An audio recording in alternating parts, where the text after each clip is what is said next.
Welcome viewers, कैसे हैं आप।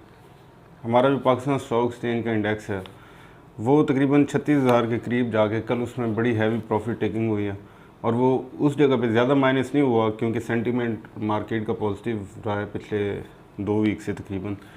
तो बस 60-70 पॉइंट नेगेटिव हो रहा था, फिर थोड़ा प्लस हो रहा था, तो प्रॉफिट टेकिंग साफ नज़र आ रही थी। तो ऐसा होता है, नॉर्मली होता है जब 1-2 वीक तक मुसलसल तेज़ी आए मार्केट में तो उसके बाद प्रॉफिट टेकिंग होती है, ज़ाहिर बात है। तो आज साज़गार इंजीनियरिंग को डिस्कस करते हैं। और साज़गार इंजीनियरिंग की मैंने कुछ महीने पहले 2-3 माह पहले बाइंग कॉल दी थी जब ये 70 में था, और मैंने इसके शॉर्ट टर्म टारगेट भी बताए थे और लॉन्ग टर्म का मैंने कहा था रखें। तो आगे चलने से पहले ये चंद सेकंड की वही मैंने पुरानी क्लिप डाली है, इसमें वो देख लें। साज़गार इंजीनियरिंग की बाइंग बनती है लेकिन गो वेरी स्लो, और देखें जितना नीचे आपको मिल जाए, अगर 60 में मिल जाए तो फिर तो बात ही सुभान अल्लाह बड़ी अच्छी है। और साज़गार इंजीनियरिंग के बारे में ये भी बता दूं कि अगर आप शॉर्ट टर्म इन्वेस्टर हैं फिर आप इसे 100 का रख सकते हैं टारगेट। टाइम थोड़ा ज़्यादा आपको हो सकता है बढ़ाना पड़ जाए क्योंकि मार्केट सेंटिमेंट्स ऐसे हैं। और फेडरल गवर्नमेंट ऑफ पाकिस्तान की तरफ से भी और पूरी दुनिया की ऑलमोस्ट मार्केट्स की तरफ से और गवर्नमेंट्स की तरफ से ये खबरें आना स्टार्ट हो गई हैं कि ऐसा लॉकडाउन खुलेगा। अमेरिका में तो प्रॉपर प्रोटेस्ट। साज़गार इंजीनियरिंग की अगर पहले प्रोफाइलिंग कर लें, एक बर्ड्स आई व्यू ले लें, तो साज़गार इंजीनियरिंग के अगर प्रोडक्ट्स की बात करें तो ये रिक्शा बनाते हैं और मार्केट पे सेज़्यू सिंबल के नाम से।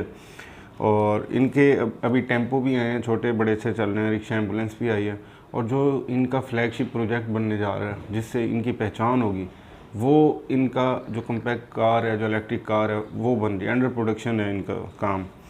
अगर ईपीएस की बात करें तो 2016 में 5.99 रुपीज़ थी पर शेयर, 17 में 6.62 हो गई बढ़ के, 18 में जंप हुआ बढ़ा 8.62 पे आ गई, और 19 में आधी से कम रह गई 3.80। तो इसमें फिर सेल अगर इसकी देख लेते हैं, 16 में 2.8 बिलियन, 17 में 3.6 बिलियन, 18 में 3.9 बिलियन और 19 में 3.2 बिलियन हो गई। यहाँ से नज़र आ रहा है कि सेल में इतना फ़र्क नहीं पड़ा। लास्ट ईयर 3.9 बिलियन थी, उससे पहले 3.6 थी, अभी 3.2 हुई है। तो इसका मतलब एक्सपेंसेस में कहीं गड़बड़ हुई है इनसे। तो 52 वीक्स का हाई लो बात करें, 76 लोएस्ट है, 266 हाईएस्ट है। वैसे ये 400 के करीब भी गया हुआ है पिछले 3 साल में। फ्री फ्लोट 35% है, मार्केट कैप 4.8 बिलियन है। डिविडेंड इतने नहीं दिए क्योंकि ये ग्रोथ स्टॉक में आता है जो छक्का या आउट वाले होते हैं। और राइट शेयर्स दिए इस साल, पिछले साल 20% बोनस दिया, उससे पहले 2 रुपये, 1.5 रुपये, 2.5 रुपये यही डिविडेंड देते रहे, जो कि बहुत कम है अगर डिविडेंड पेइंग की बात करें। और इसके साथ ये भी बताऊँ, if you are looking for a dividend paying stock तो ये आपके लिए नहीं है। ये थोड़ा रिस्की आइटम होता है, लेकिन अगर आप स्मार्टली इसे लें और सही रेंज पे बाय करें, वैल्यू बाइंग जिसे मैं कहता हूँ वो करें, तो फिर आपको ये अच्छा रिवार्ड देगा।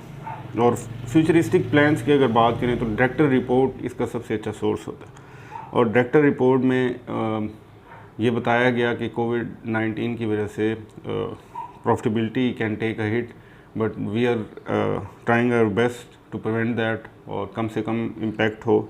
और इसलिए इन्होंने टाइमली अपनी फैक्ट्री भी ओपन कर ली और इलेक्ट्रिक कार की डेवलपमेंट के बारे में बताया कि वो लास्ट स्टेजेस में। और अगर ये बात करें कि इसके शॉर्ट टर्म और लॉन्ग टर्म टारगेट क्या हैं, तो for the very long term 200 एक अच्छा शेयर है।